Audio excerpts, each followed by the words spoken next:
انزل لك صور بنات بلادك في كل محادثات الفيسبوك، ووريني واحده بس من عندك مصريه يكون بتكلمك وبعت لي صورتها. انت كعرس كده بس، سبحان الله، ربنا خلقكم بتحرروا البلاد على الفيسبوك.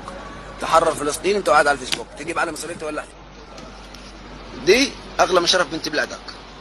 اقسم بالله العظيم على الخاص، عندنا بناتكم ارخص من سجاره. والله العظيم بناتكم ارخص من سجاره. شعب ديوس، شعب خولي، مستعد يخلي الفلسطيني يركب اخته ويشتم المصري. طب انا مالي يا عم، انت فلسطيني هناك اختك في بلادك، انا مالي كمصري يعني؟ اختك مع العراقي، انا ذنبي ايه كمصري يا اخي؟ اختك مع السوري، انا ايه قضيتي يا اخي؟ اختك معايا في حضني، انا مالي؟ انت ما عرفتش تربي يا اخي، انا مالي بالحكايه دي؟ انت راجل خول بلادك. ليه شايف دايما بنات بلادك ارخص من التراب؟ انت متاكد مقتنع ان بنات بلادك شراميط عندنا وشراميط على الفيسبوك معانا؟